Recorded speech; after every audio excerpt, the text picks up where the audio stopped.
Number 6. This 7,000-year-old wine jar changed history. Archaeologists recently discovered a sealed clay jar in an ancient Iranian city dating back to around 5000 BC. The jar contained liquid, and it was hypothesized that it may have been wine, although scientists aren't 100% sure. The jar was found at a site known as Godin Tepe, which is one of the oldest cities ever inhabited by humans. It's located in the country of Iran, near the border of Iraq. The site has been studied by archaeologists since the 1970s.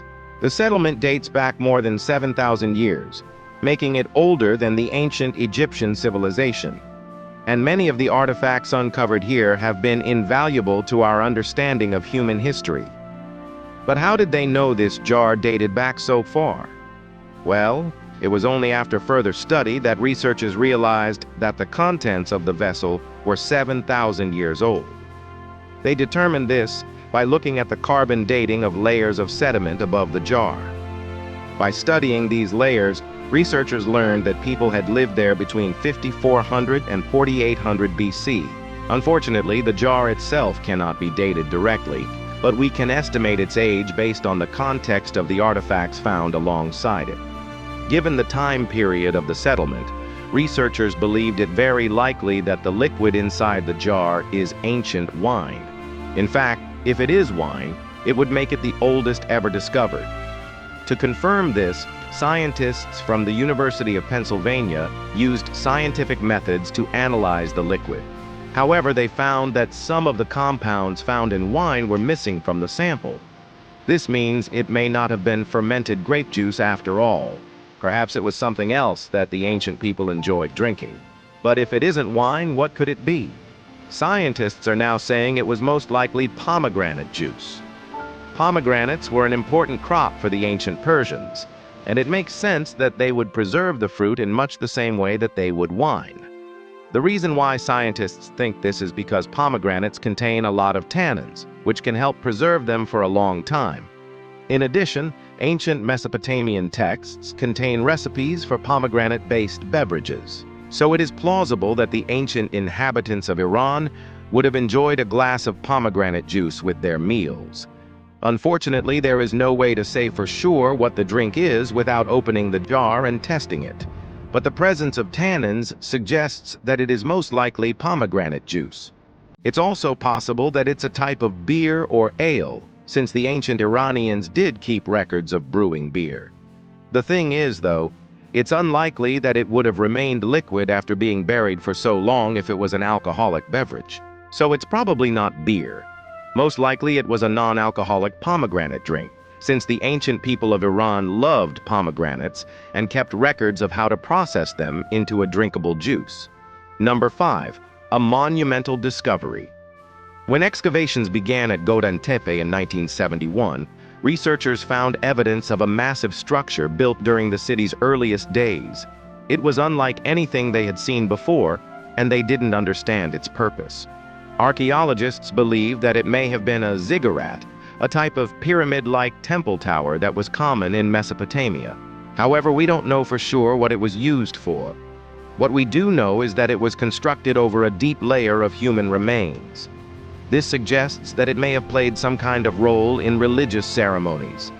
Some believe it was a place where sacrifices were made, but we don't have any evidence to prove this theory. Another interesting discovery at the site was the remains of a large animal. We don't know what kind of animal it was, but it could have been a type of wild ox that was common in the region at the time. The bones showed signs of butchering, which suggests that the ancient inhabitants of the city hunted and ate the animal. In addition, archaeologists found evidence that the Iranians kept sheep and goats, as well as cattle and possibly pigs. There was also a granary at the site, which suggests that the ancient Iranians kept stores of grain for use during times of famine. These discoveries suggest that the ancient Iranians were advanced for their time, as they were able to domesticate animals and grow crops, which allowed them to settle in one place and build permanent structures. It's thought that the first inhabitants of the region were nomadic hunters and gatherers who traveled from place to place following herds of animals to hunt. Over time, they learned how to domesticate animals and grow crops, which allowed them to settle down and live in one place. This is evidenced by the fact that the ancient Iranian settlements date back thousands of years, while the nomadic period lasted for much longer. Number 4. A city built by nomads. Today, the area where the city once stood is a vast desert. But 7,000 years ago, it was a lush and fertile plain. The reason why we know this is that scientists were able to study pollen trapped in the soil. This allowed them to determine what kinds of plants grew in the area during the ancient times. They found that there were a variety of trees and shrubs that are no longer present, such as oak and pistachio trees. This suggests that the climate was much wetter and warmer than it is today. In addition, there were signs of domesticated animals, such as cattle and sheep. This suggests that the ancient inhabitants of the region were nomadic herders who traveled from place to place with their animals. Over time, the herders began to settle down and build permanent structures. This led to the development of the city of Gadian Tepe. However, the city wasn't just built by one group of people. It was founded by several different groups who came from different parts of the world. For example, the first inhabitants of the city were nomadic herders who came from the mountains to the east. They were followed by farmers who came from the south. Finally, traders and artisans arrived from the west. All of these people contributed to the growth and prosperity of the city. The city was located near the headwaters of two major rivers, the Tigris and the Euphrates. This made it an ideal place to settle because there was plenty of water for drinking and irrigation. The city was also located on a trade route between Mesopotamia and Central Asia. This made it a hub of commerce and cultural exchange. Number 3. Clay tablets. Archaeologists found dozens of clay tablets at the site, many of which contained cuneiform script. This is the oldest form of writing known to man, and it was used by the ancient Sumerians in Mesopotamia. The tablets date back to around 2600 BC, which makes them some of the earliest examples of writing ever discovered. Many of the tablets were found near the ziggurat, which suggests that they may have been used for religious purposes. Some of the tablets contain prayers and incantations, while others tell stories from Mesopotamian mythology. In addition to the religious tablets, there were also tablets that recorded economic transactions. These tablets list the goods that were traded and the prices that were paid. They also contain names of the people involved in the transactions, which gives us insight into the social structure of the ancient city. The most interesting discovery was a tablet that contained a law code. The law code was written in the language of Elamite, which was spoken by the Elamites, a people who lived in southwestern Iran. The Elamite language is unrelated to any other language in the region, which suggests that the Elamites were an isolate people. The law code contains a variety of laws and regulations, such as punishments for crimes and regulations for economic transactions.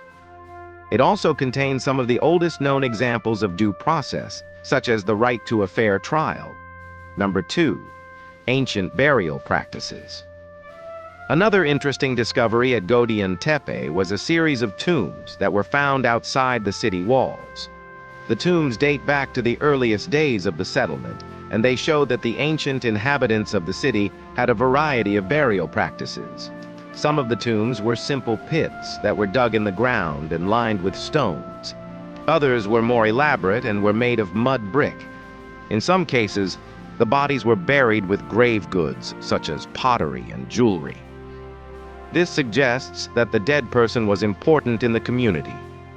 The burial practices changed over time. As the city grew and prospered, the tombs became more elaborate. For example, some of the later tombs were made of stone instead of mud brick.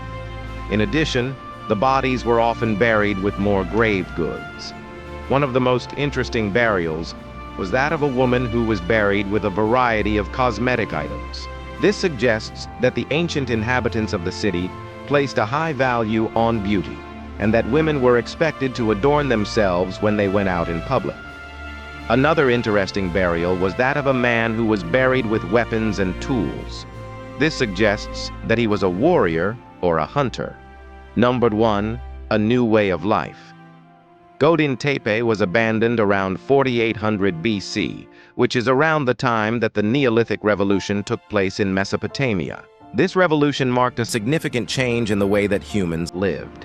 It was during the Neolithic period that humans began to domesticate animals and grow crops. This allowed them to settle down in one place and build permanent structures. The Neolithic revolution also saw the development of new technologies, such as the plow and the sickle. These technologies made it easier to farm crops and raise livestock, which led to an increase in population. The ancient Iranians who settled at Göbekli Tepe were part of this larger trend toward settling down and adopting a more sedentary lifestyle. They built the city's great ziggurat and other structures, as well as developed new technologies such as pottery and weaving. The abandonment of Göbekli Tepe may have been caused by a variety of factors. The climate may have become drier, making it more difficult to grow crops and raise livestock. In addition, there may have been pressure from neighboring groups of people who were also adopting a more sedentary lifestyle. Whatever the reason, the abandonment of the city marked the end of an era in the history of ancient Iran. Thanks for watching. Which fact about the ancient city of Göbekli Tepe surprised you the most? Let me know in the comments below. Remember to subscribe if you haven't already. See you next time. Bye.